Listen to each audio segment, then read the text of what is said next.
LinkedIn News.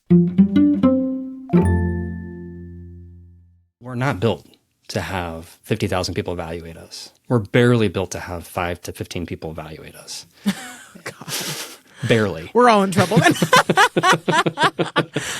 Because we would hope, under most circumstances, that the 5 and 15 people that we keep as close in our lives will care for us. Mm-hmm. They love us. They will see through our foibles and our mistakes and still care for us, right? Whether or not you are lonely has a heck of a lot to do with how those 5 to 15 people treat you, and have very little to do with the 50,000. That's communications professor Jeffrey Hall. I'm Leah Smart, and this is Everyday Better. Stay tuned for a surprising new take on social media that won't make you want to delete all of your accounts. Make sure you hit that follow button to get new episodes of our show every week. And if you're a regular listener, thank you. And I have a favor to ask. Consider leaving us a review so we can keep bringing you more conversations that you love. By the way, here's how to leave a review on Apple. Go to the Everyday Better podcast page, scroll to the bottom, click the number of stars you want to give, then right below that, click Write a Review and add your note to us. Thanks so much.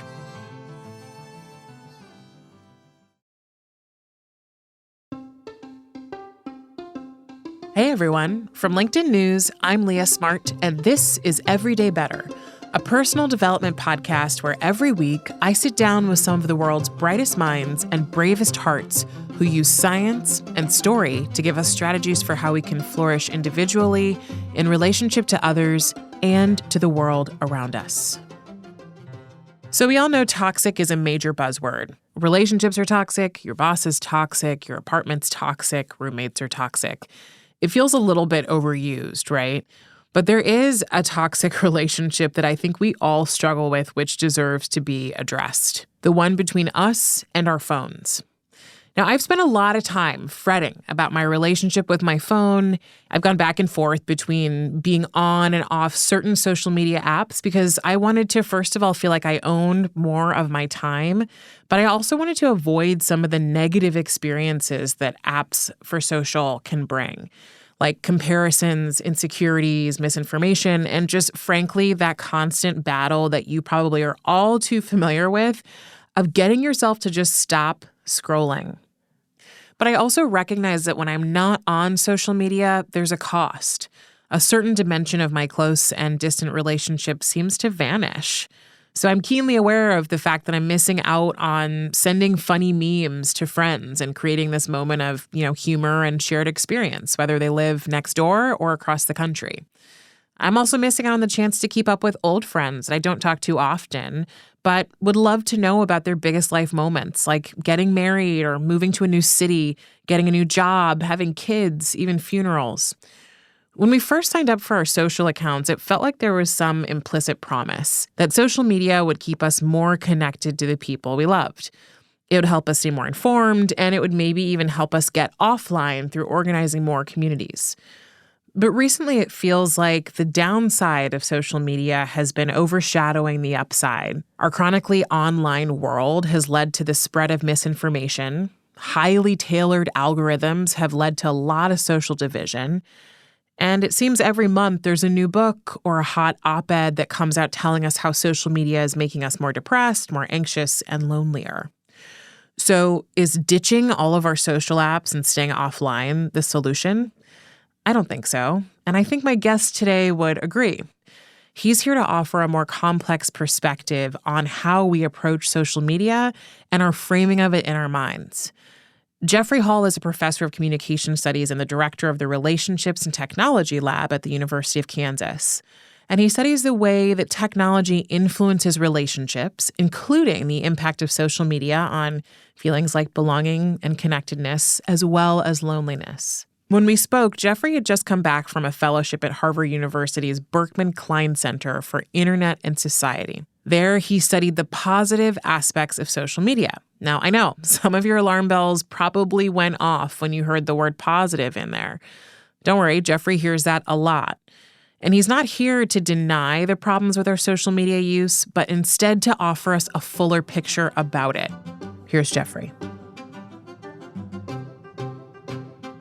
I start with a couple assumptions about the way that people use social media. One is that you have to understand a significant portion of social media use is relational, right?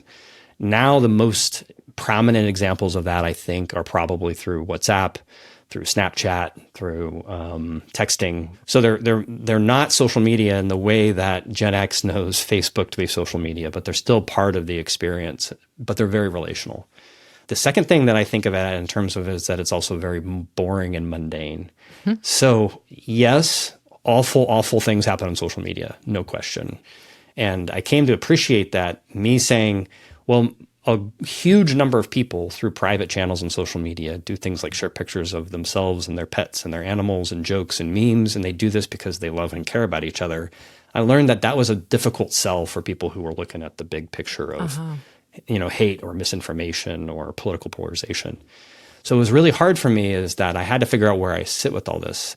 I think my place that's unique to a lot of these conversations is that if we start from some assumptions about it being relational and mundane, then we can realize that a great portion of media use is not going to move the needle that much on your well-being, but you can change the ways you use social media to actually make it a more impactful experience in your well-being.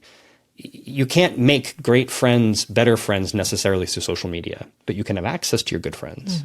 It's not easy to make friends on media, generally speaking, but it is a place to find your identity confirmed or learn about common interests. So once you start thinking of the idea that the big picture issues about well-being or about mental health or about loneliness are really probably not solvable through social media, it can be the case that we can make small adjustments to our behavior to make it better. Okay, so there's so much to unpack there. Sorry. No, I love this. I'm like, so listen, you're meeting someone who has historically been, I am not a proponent of social media. So I got myself off. It's like, it's like an addiction. It was like coming off of an addiction. Yeah. I removed myself from Instagram at the end of 2016. And I just felt like, I was like, every time I go on here, I was, God, I'm dating myself, but it's like I was a freshman in college when Facebook for all college kids first came out, right? So that was like when it started, and you were sharing pictures of what happened over the weekend and all that, just with your friends, your new dorm mates or whatever.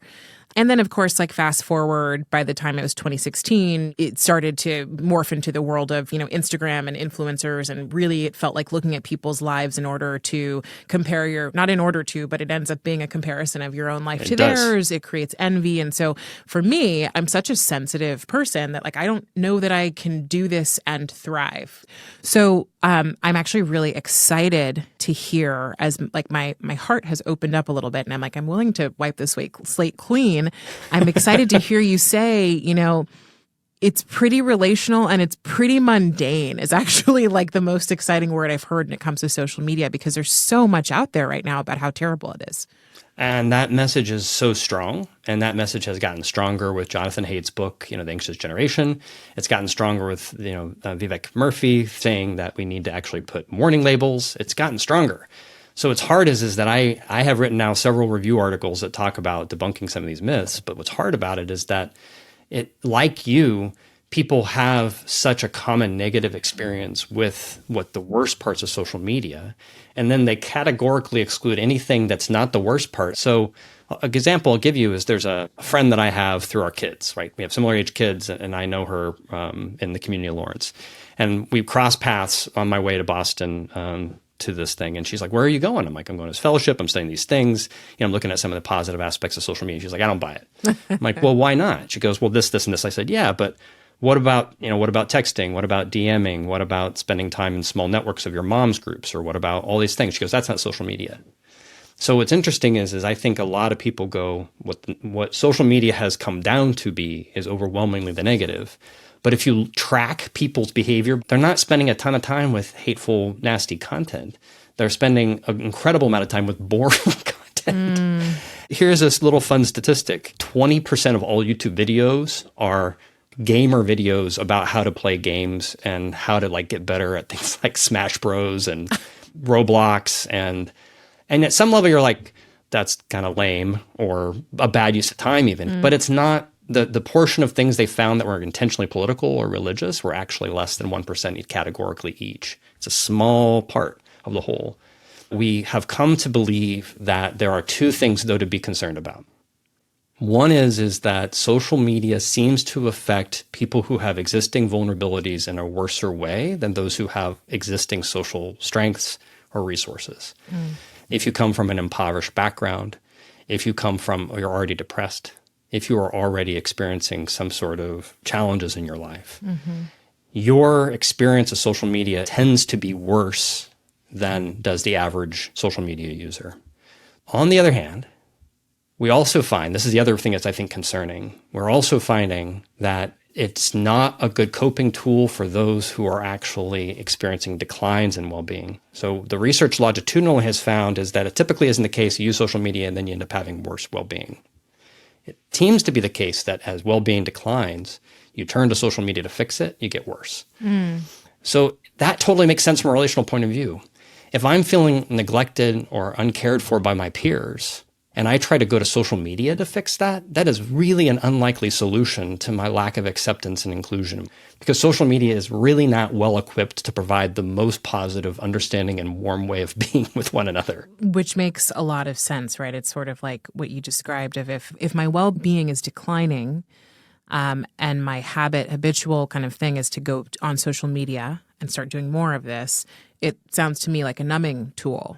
Yep. And then media has always been used to numb.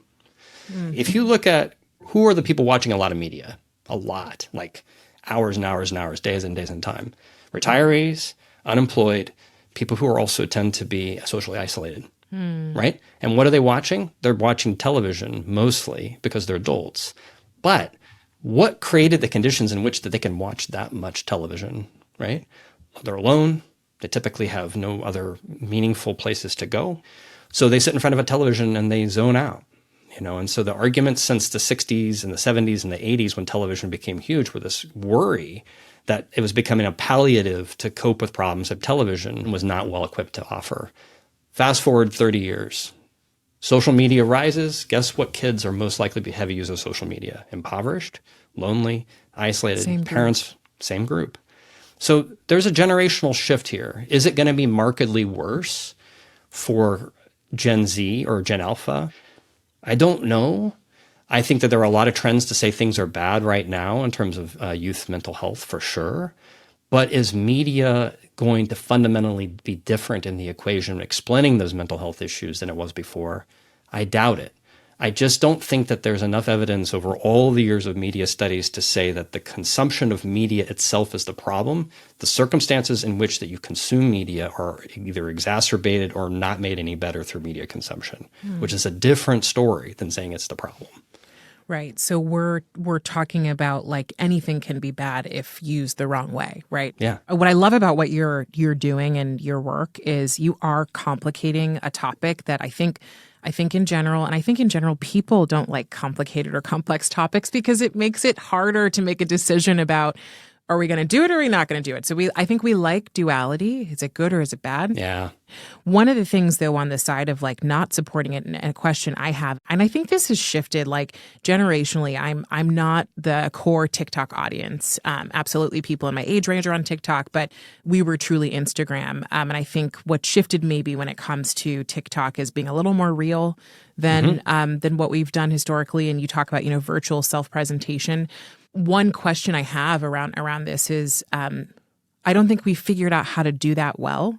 I mean, if you're feeling bad about yourself and you go on social media and look at your friends' stories and all their stuff, and it's no one's posting that they're feeling bad about themselves. Like most people, it's like most people are posting about how great their life is, even if you just talked to them 5 minutes ago and they said everything's terrible. That's right. Even if I know conceptually this person doesn't have a perfect life, I assume because of what I'm seeing that what they're portraying is the case. And so it makes me feel worse about me. And the positivity biases have been there since the beginning. And what's the positivity bias? The positivity bias basically says that for a long time, people were only posting positive information. And there was a brief window where actually people were discussing things like what was called vague booking, where you'd say something like, I'm going through a tough time, but those who really know will understand. I kind of remember that, yeah. Yeah, right? Well, there was a social sanction against that where people were like, I don't like that. I don't want to see that, right? So one of the things I've been fascinated by is that as these changes are going on with TikTok, with Instagram, with Facebook, and the user base is shifting and changing and aging, what's happening is people are abandoning a lot of them and are spending more time in smaller group chats. The rise of the group chat to me is the new social media conversation that we should be having, but we're not. Why? Because we can't study it because it's a secret. It's a closed group. It's a closed group. That's the point. It's the point. And what are they doing with those group chats? They're joking around. They're sharing memes. They're keeping in touch. They're talking about sports. They're talking about games. They're talking about family. They're talking about friends. Guess what? That is exactly what the early studies of Facebook found. Same thing. People are reconstituting what they want to have in their own lives through private channels and through private mechanisms. And that's awesome. It's beautiful. It's a sense of agency that I think we should be celebrating more. That said, do people when they're in smaller group chats change the way they self-present? I would say the evidence that I have seen suggests that they do. One of the reasons that they do is when you are held accountable to your offline self, and group chats are more often than not formed around people that you know, you tend to create a version of yourself that is more what the theory would call warranted based on who you actually are. So you are more likely to be, positive, but not like overly perfect. Mm-hmm. We're not seeing that in the small environments because fundamentally their goals are different. Their goals are different. Influencers and content creators are building an audience for profit. And that's not a bad thing. But their goal then is to sell whatever that product is to their community. A perfect wife, a perfect cook, a perfect fashion person, a perfect, whatever. That perfectionism, that is a carry on from social media from the beginning. But once it was owned, I think, by a set of people who are really, really good at this, they began to bring the full bearing of specialized media production to it. So what I'm seeing is this fascinating bifurcation. One bifurcation is the group chat, small text, private stuff. Students will even say that's where the real conversation happens. They call it real. While you have another trajectory of TikTok, Instagram content consumption, that is mainly created by content creators who are building an audience for profit.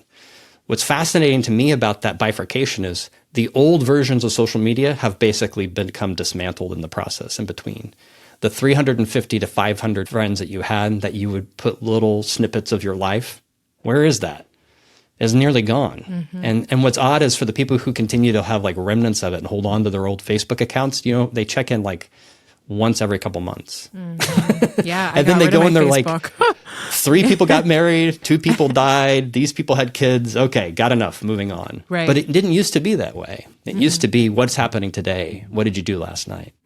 Well, so this brings me into the second topic that I think people talk about a lot or associate with social media, which is loneliness and the loneliness epidemic. And yes. The big question is, I think the bigger question is, are our screens making us lonelier? And I'm thinking about your point earlier that maybe we're lonely and then our screens keep us company in that loneliness. Correct. So like maybe there's 2 ways this goes, but it sounds to me like what you're describing is like, the group chat, the like kind of rise of the smaller group of individuals, which by the way is like, that's how we've evolved, is not to be connected to 50,000 humans. Like we don't have that capacity, really. We don't. It's to be connected to much smaller groups. And that's like what a community, I think, really constitutes, is not a catch-all for every single person. It's like something that provides some sort of support. So can we honestly say that social media causes loneliness? And if not, how would you frame it?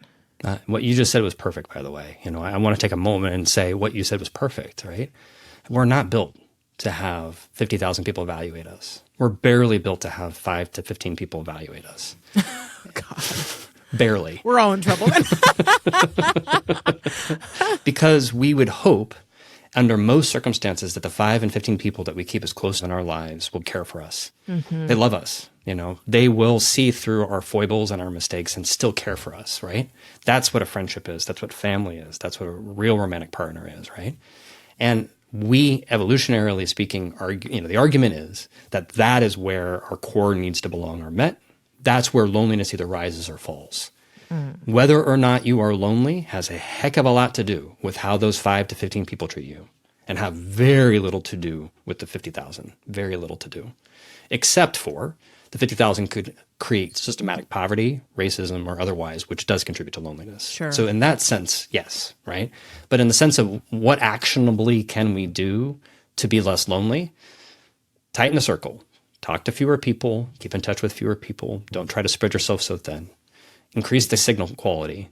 Text is okay, but a phone call is better. Face-to-face is best. And the third thing is strengthen the message. Speak compassionately, honestly, meaningfully in the way that you talk to one another. Care for people. Take time to write a text message, say, I'm thinking of you. Respond to your email with someone, your grandma writes you a long one. You're like, oh God, I want to write back to grandma. Write grandma back. You know what I mean? Return your phone calls from your mom or from your sister or from whoever cares for you. Make time for one another. These things I speak passionately about because we know from research those fundamentally change our loneliness.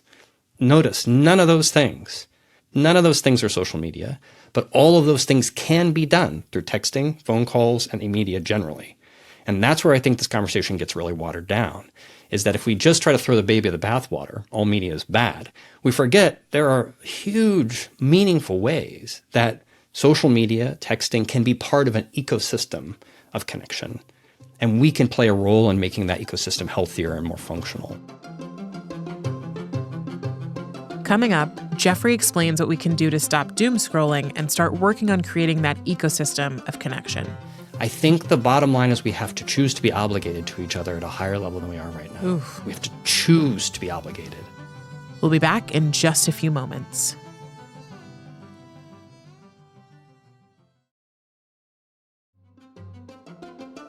And we're back with communication studies professor Jeffrey Hall. What keeps coming up for me is just really having a good sense of self-awareness. Yeah. I don't know that people know how to really connect with and admit I'm lonely. And what's the equation, right? It's like when I'm lonely, here's what I need to do. Like what you just drew out is tightening the circle. And I wouldn't necessarily even say that is only associated with loneliness, because as you described it, I go, oh yeah, that's what happened when I turned 30 or 31. I went, I'm sick of having all these friends. I was like, right. I am picking 6 people. They're being penned in my text messages. Those are the people that I always want to remember. And so I will make it easy for myself, but I will text them. I will reach out. And so you said tightening the signal, I think, but it's those steps feel like steps that if we can educate people more on what the solves are, even though, we're human. So of course we're going to do some numbing. We're going to do some stupid stuff. But if we actually know what needs to be in the toolkit and we've got that toolkit, we're much better equipped to meet some of these challenges with the right solutions. I hope so. I hope so much with my heart and soul that this will get better. I just read an incredible interview with Robert Putnam in the New York Times, and a lifetime of documenting the social decline of our collective society in the United States. He's still optimistic. He's still fighting the good fight to say, we got to do better. And one of the quotes in that interview that I found so compelling, he says, I think the bottom line is we have to choose to be obligated to each other at a higher level than we are right now. Oof. We have to choose to be obligated. That's really good. Right? And I feel, and in my book, The Social Biome, which is my little plug right now, coming out next year in February, I'm very, very excited about The Social Biome. My co-author and I, Andy Morella, one of the things we articulate in that book is if you want to make your social biome healthier, you actually have to choose to invest in it. And one of the dialectics we explore in this book is the idea of the difference between, for example, self-care, right, versus social obligation. A self-care perspective says other people cause me stress, struggle, difficulties, and I need to cut them out, or I need to figure out who the worst contributors are, and I need to make myself interior. I need to make myself focused on me and my own healing and my own challenges. Excellent, right? There's nothing necessarily wrong with that. Social obligation says I'm going to endure and care for other people outside of myself for the purpose of building a greater relationship with other people. Also excellent. The trick is we are at a societal imbalance where self-care has become the solution and social obligation has become passé, wrong-headed, overly obligated. What's difficult is we're also living in a society where we are already overly obligated. We have so many emails, so many texts, so many things to attend to, so many choices in media, so many demands. The strongest correlation in the American Time Use Survey between time spent socializing and any other variable is work. We are working and working and working and not spending time with each other. We are choosing to find ways to restore ourselves quietly and independently and alone because we are burned out and tired. I mean, trying to find time on a calendar to spend time with your best friends If you live in New York City, and I lived in LA for 10 years, you know how expensive it is to go out? Right? And that you can't go to a person's apartment because it's too small. Like there's no space. So what's weird is we are in a time in which that it's made it harder to be social because of all of the things socially we've constructed around work, around space and time and money and otherwise. And of course, capitalism and poverty and all that, right? We have to acknowledge that we are in a social time of flux towards the interior and not towards the social. So on a personal level, we can do things, tighten the circle, strengthen the signal, and improve the message. But the fourth thing that I would add to that is choose to be socially obligated. Choose to oblige yourself to others. That's not to every human being everywhere, because I'm not saying endlessly spend yourself on every single person at work and endlessly do whatever anyone asks of you and to obligate yourself in a way that is unhealthy to your family. I'm not saying that. I'm saying recognize the places where you can make a positive contribution and be obligated to the people who you can impact the most. So I'm curious, as I thought about our conversation, I was thinking about the ways in which we can kind of reclaim our sense of agency around our own thriving and well-being.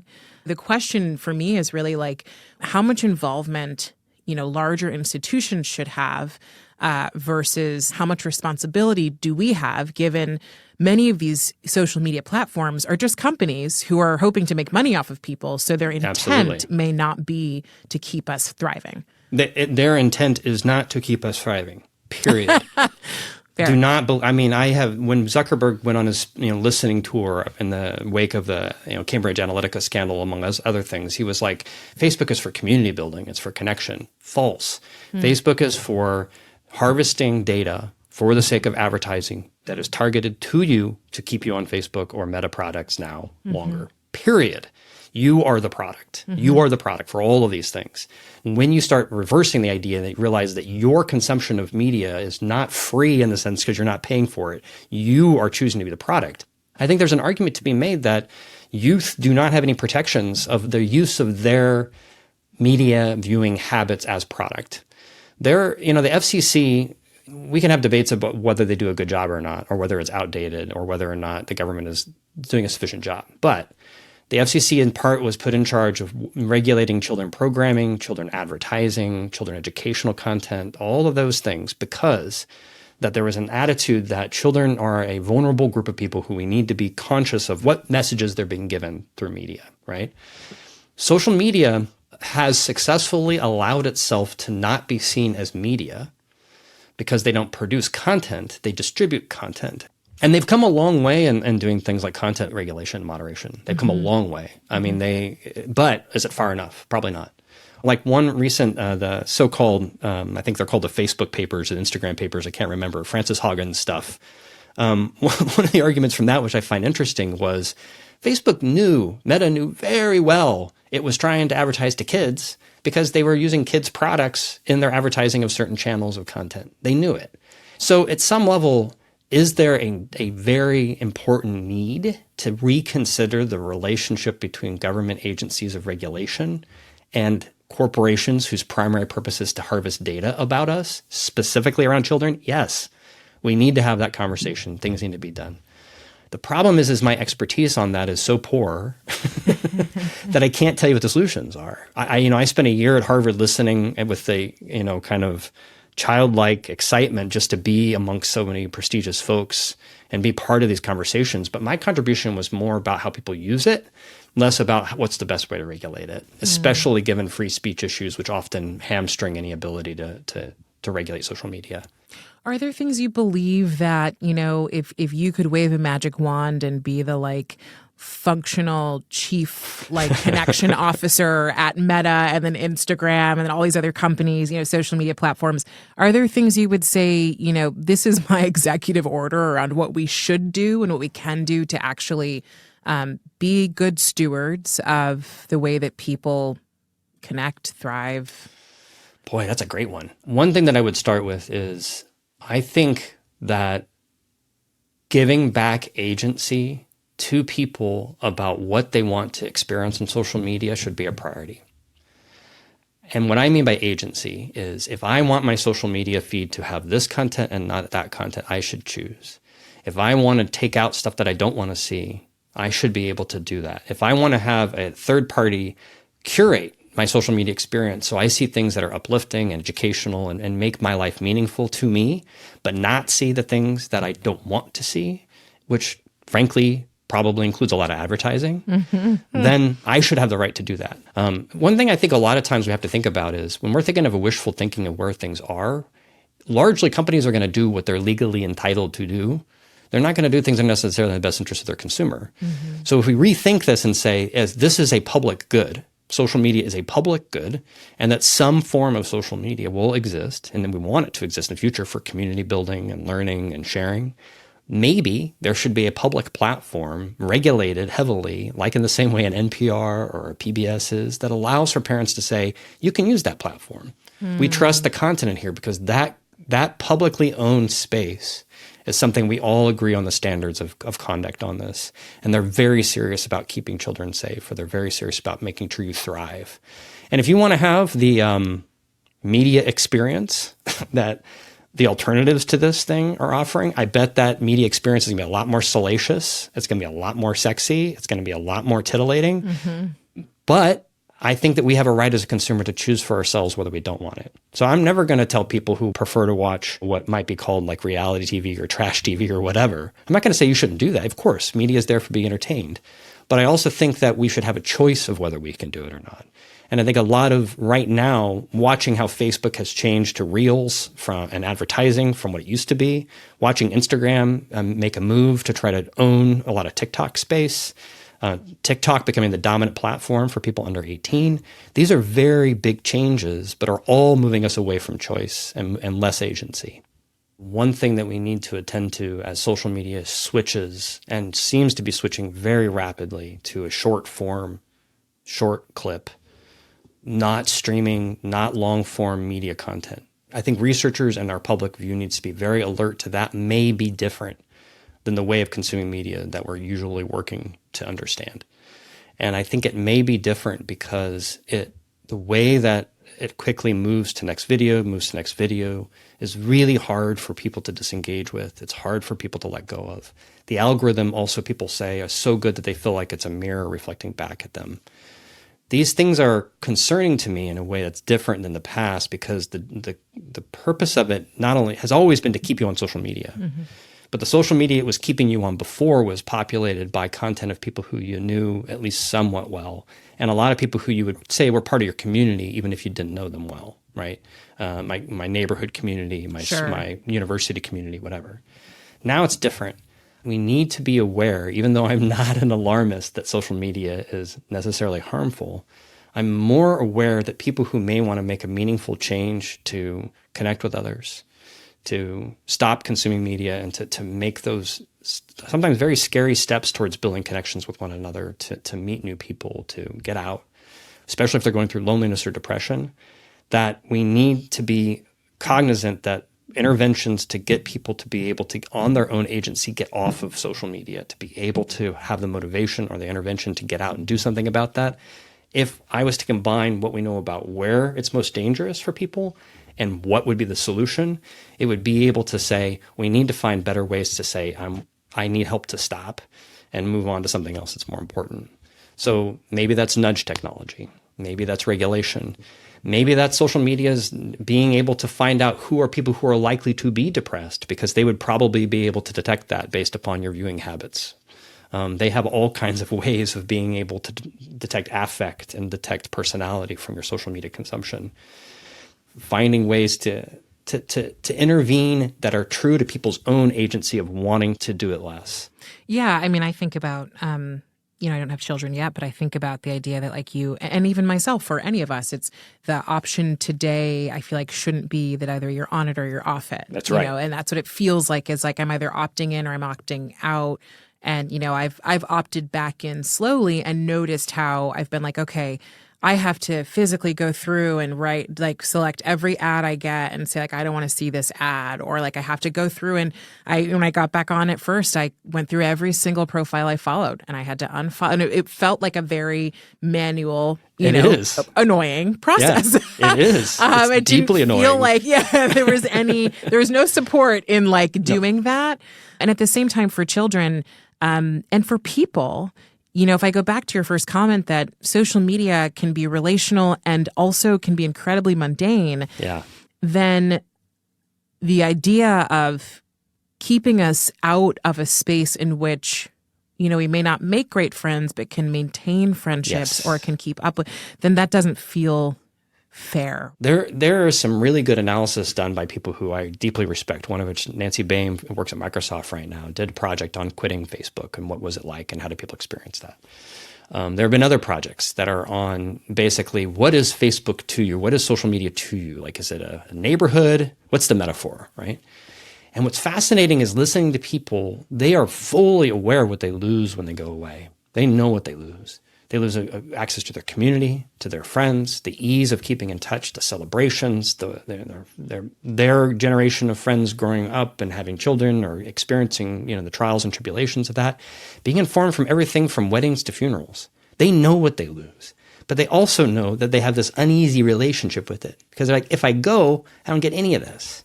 But if I stay, I have to deal with everything that is actually being given to me by, all these companies but the company's bottom line comes first, not our personal thriving. So yes, if we had a choice to do that without having to manually unsubscribe from 50 million accounts to set our settings to something ideal for our own thriving, that would be my dream scenario, is that we could both have a public space that's safe, regulated, and is actually for the public good, where our information is ours, where our privacy is protected, and that advertising isn't the purpose. And second, if we choose to be part of social media that's for profit and for advertising, then we should actually have a way to overlay that experience the ways that we choose to elect to be part of. When it comes to the conversation of like digital thriving, I'm wondering what is possible for us on social media, and like, how does like the new version of us that's showing up with the social media as relational and mundane, what do you think it looks like when we're able to do that as a society? Well, the as a society part is the hard part. I think the problem is we need something to advocate for that's actually going to change the picture. One of the things we study in communication, among other things, is figuring out a message that actually resonates, that can carry forward something that matters. So, for example, a fight for 15 about, having a minimum wage has a catchy slogan. We know what it's for. We know what it's trying to achieve. And the number is not plucked out of nothing. It has a meaning that's associated with trying to get people above the poverty line who are working poor, right? We do not have a slogan. People who want to advocate for both combating loneliness and improving the quality of our digital relationships have no slogan. And maybe I'll stumble on one, or maybe someone will write an essay, or maybe a student will tell me in a class and tell me what that slogan should be. The hard part is I feel like I can see a lot of the pieces, but I don't have an answer. And I think the reason that I don't have an answer is that I don't even know exactly how to make the vision that I offered you before of a public good of a social network, plus, right, an ability to, have a add-on to our existing sort of social media use. I don't know how we get there. So at a digital thriving level, I feel flummoxed by the difficulties of understanding the ways in which that we can regulate. On a personal level, I think we need to broaden the conversation about what is it that we want to try to really accomplish with loneliness? How do we want to approach this? Issues about how much we're working, we're working and responding to emails and text after hours. There's a lot to be said about us embracing a culture in which leisure and time with one another is something that we should prioritize as a society. Because I think that phone calls, texting, social media, and video chat play a role in creating that healthy, good space. And a lot of it is about obligating ourselves to each other, continuing to work to make the stigma of loneliness decline so that people can acknowledge their loneliness and seek support from each other, knowing the people who are affected by loneliness the most so that we can think to ourselves, those are the people who I have something to offer too. I mean, we can change those things. And I feel like we're close because there are so many different organizations and advocacy groups that are getting close to this answer. So, and I really do think that social media and mobile media can play a role in that. I love that. I'm walking away thinking about social obligation and then also about group chats because I'm like, wait a minute, I had not really thought about that. Okay, my other question for you is, have you studied audio notes or voice notes? So there was a period post-pandemic where that became the hot thing. What I heard was that some of this audio notes actually came from countries in which the texting software were not well equipped to the language. So you could get a lot more meaning through because that the audio note allowed to capture intonation of voice, dialect, etc. that was lost. I'm like, oh, that totally makes sense.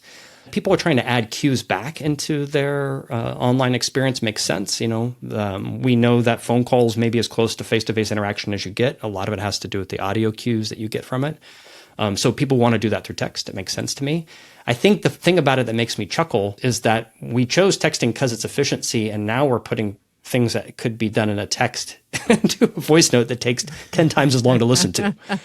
And I love the irony of that. So if it's good for you and your friends enjoy getting voice notes back and forth to each other because it builds that intimacy, totally makes sense. You know what's funny? So I'm a big voice noter, and I actually think my intention behind it is intonation. Like, even though, it's in the English language, it still feels like there are things I'm saying that I want people to understand in one way, and I know myself to misinterpret texts. So that's where I found like, ooh, and it does make you feel more connected to people when you hear their voice. It does. It does. So yeah, I'm a huge proponent of it, but I get it. It's like you were supposed to just be like, hey, where are you? But I think text messages have become like, here's the story of my life, Yeah. I will say how fascinating it is that you, amongst many other people, are reclaiming technology for the sake of connection, despite its limitations. Yeah. And that's what we're always going to do. Yeah. Whether it was sending letters, during the Civil War, or sending, different ways of communication across distance, we're always looking to connect, and we're doing it again. And if we continue to promote the stories and the ways in which that people are using technology to find connection and well-being, I think in some ways we can say all the narrative about doom and gloom and the awfulness of it needs to be brought into comparison with all the great things you can do with it too. Yeah, and the hope there. And the hope. I'm going to have you complete these 3 statements for me, Jeff. Okay. I know, no pressure. I'm a little nervous now. Pressure. No pressure. You've done great so far. We're good. So the first one is better humans are? Full of compassion. Better work is? That's easy. Better work is meaningful. If it's not meaningful to you, it's not particularly good work. And I'm very thankful to have a job I find meaningful. Yeah. And a better world has? Time. It's just not enough time. And I feel that as a parent of 2, and I know my kids will be gone to, 1 in 4 years, probably be 18 and out of high school. And I'm aware that our time on earth is limited. So a better world is recognizing that we need more time. And we're not going to probably get it by simply longevity. We're also going to get it by pushing back on the institutions that make it hard for us to have that time for each other. Ooh, yeah. Thank you so much for this. This was great. I so appreciate you being here. And like I said, complicating what I think needs to be a little bit of a complicated conversation so we can get to where the truth is for us and for where we are today versus just a binary way of thinking about things one way or the other. Thank you. It's been my pleasure.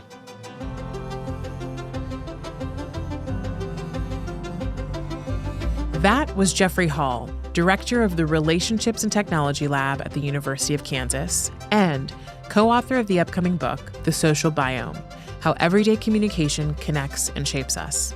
If you liked this conversation, text it to the first person who comes to mind. Maybe you can even fire up a group chat that's gone cold or DM it to an old friend you wish you talked to more.